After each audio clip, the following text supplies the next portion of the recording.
Good Morning Tennessee from WATE 6 on your side starts now. Coming up on Good Morning Tennessee, people are still searching after a 2-year-old boy goes missing in West Tennessee. What deputies are saying he was doing before wandering off, coming up. Plus, police are still searching for the people responsible for breaking into several businesses in Blount County. Hear from one of the business owners coming up. It is a weather-aware day, and there's a winter weather advisory for the Smokies, 1 to 2 inches of snow. We're tracking the snow. We'll bring it the latest coming up. Good Morning Tennessee starts right now. Good morning, I'm Haley Holloway. And I'm Shelby Miller. We'll get to those top stories in just a moment. That's right, but first we need to get a check of the forecast. We have 2 meteorologists with us today, Matt Hinken and Ryan Beasley. They are standing by in the Storm Center. And guys, tell us what we need to know first thing this morning. Well, first thing you need to know is that not everybody's going to see snow. Everybody's going to get in on the cold air. There are a few flurries, a few light snow showers, Ryan, and pretty easy to pick out Knox County here. If you want to see some snow in Knox County, you better go from downtown to the north real quick because this is moving on pretty rapidly. That is true, and you can see back behind it, there's really not much there. The Smokies seeing the brunt of the snowfall at this point. Mostly sunny, but we do have more snow in the forecast. We'll explain coming up in the next 7 days. Haley? All right, thanks, Ryan. Well, the search is still on for a missing 2-year-old boy in West Tennessee. More than 300 volunteers showed up Friday night in Madison hoping to find Noah Chamberlain. He's been missing since Thursday afternoon. That's when he was walking in the woods with his grandmother and sister and wandered off. The Madison County Sheriff's Office says searchers have yet to find any trace of Noah, and search dogs haven't been able to pick up his scent.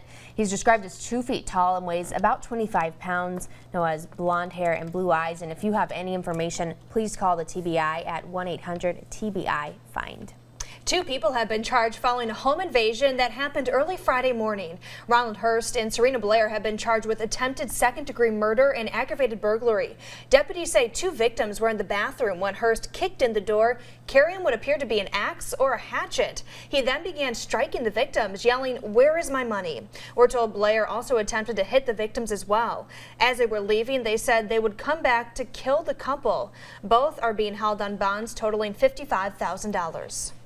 Well, we have a crime alert for you this morning. Police continuing to search for the people responsible for a series of robberies at Blount County businesses. This surveillance video you're looking at coming from the True Vapor store in Maryville. We're told the suspects broke the front window on Friday, destroyed display cases, and stole a number of bottles from the shelves. Managers of the store tell us they hope the surveillance video can help track the suspects down. There's nothing we can really do but give everyone, a heads up of what's going on. Try to get these guys that are doing this because they just keep hitting everybody. I mean, we're not going to be the last people either if we don't do anything about it. Now, those 2 men are believed to be responsible for robbing a number of businesses in the area recently, including Southland Books, the Salvation Army thrift store, and a nearby salon. Now, if you have any information, call the Blount County Sheriff's Office at 865-273-5001. A man on a road trip is heading home with less than he started with after his 2 cars were stolen from a hotel parking lot.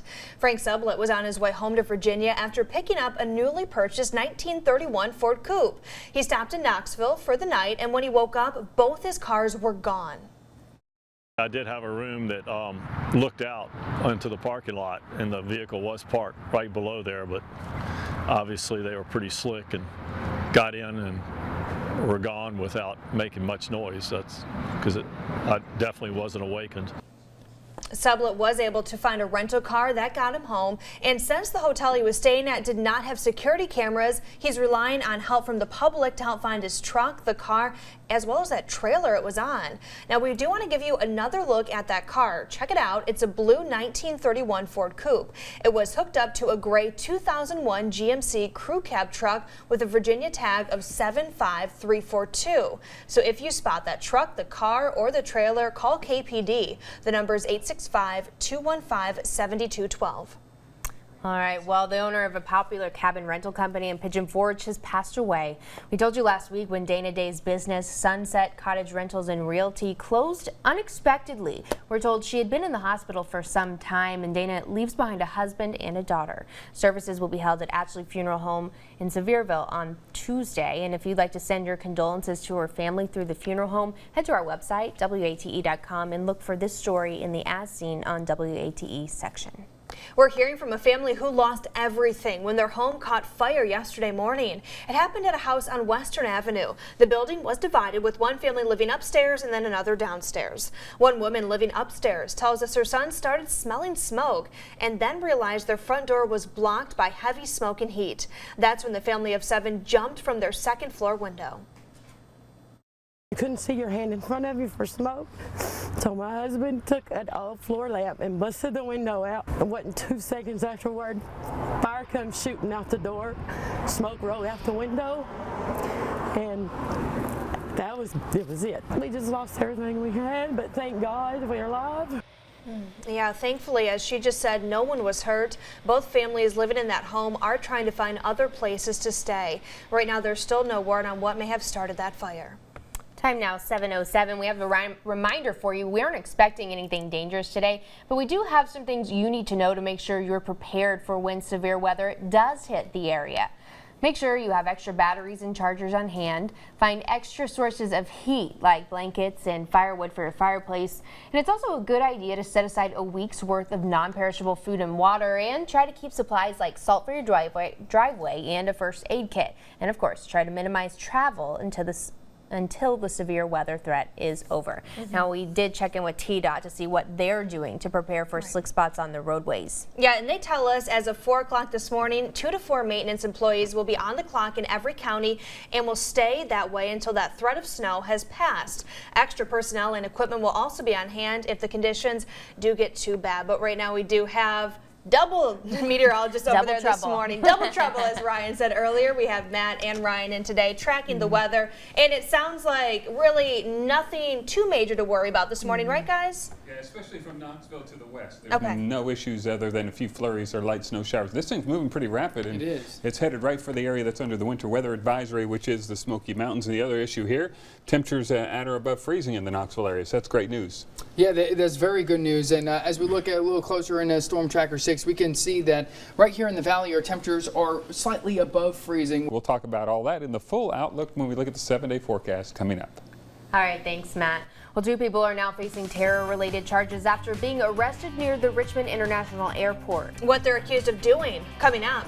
And Donald Trump continuing to take jabs at GOP rival Ted Cruz. Hear Ted Cruz's response when it comes to his citizenship. Next, you're watching Good Morning Tennessee from WATE 6 on your side. It's 7:10. Welcome back. Donald Trump and Senator Ted Cruz continuing to blast each other following this week's GOP presidential debate. Trump tweeting, quote, "Ted Cruz was born in Canada and was a Canadian citizen until 15 months ago. Lawsuits have just been filed with more to follow. I told you so." Cruz wasted no time firing back, talking about the energy of the Trump campaign, and Trump responded questioning 2 undisclosed loans by the Texas senator during his Senate run in 2012. Seems Donald has a lot of nervous energy. Donald doesn't react well when he's going down in the polls. He finally went off the wagon a little bit and went a little crazy. And it's very, I mean, he's being a great hypocrite. That relationship turned south quickly. Trump also continued to question Cruz's remarks about New York, saying the city has very high values. Meanwhile, the Democratic presidential hopeful is preparing for their first debate of 2016 tonight. Hillary Clinton, Bernie Sanders, and Martin O'Malley will all be on stage in Charleston at 9 p.m. This will also be the last time the Democrats will face off before primary voting season kicks off next month. Tonight's debate is hosted by NBC and the Congressional Black Caucus Institute. It's scheduled again to start at 9, and we'll have a recap on WATE 6 on your side, news at 11, so make sure you join us then. Haley? All right, thanks, Shelby. Well, time now for your forecast. WATE 6 on your side Storm Chief Meteorologist Matt Hinken and 6 Storm Team Meteorologist Ryan Beasley are both here tracking the snow as it travels through East Tennessee. And Ryan, you're out in the weather garden, and what's it look like right now?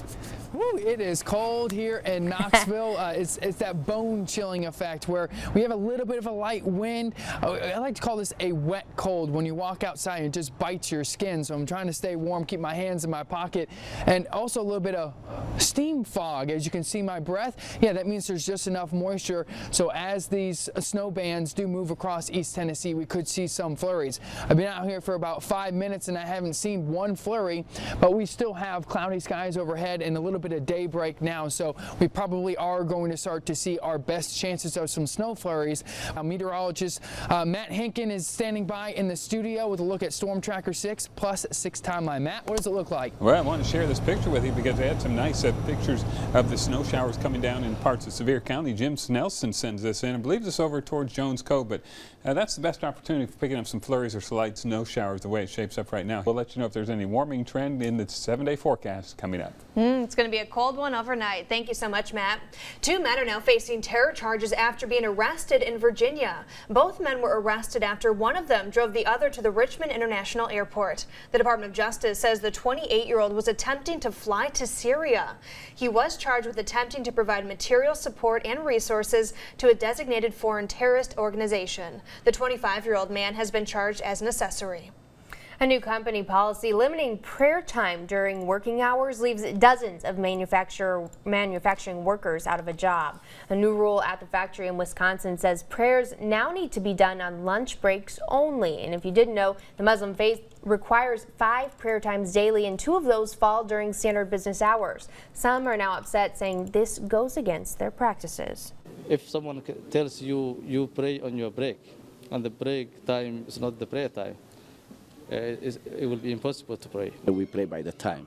So they say if you guys don't pray the break time, they give us this paper and then to just leave.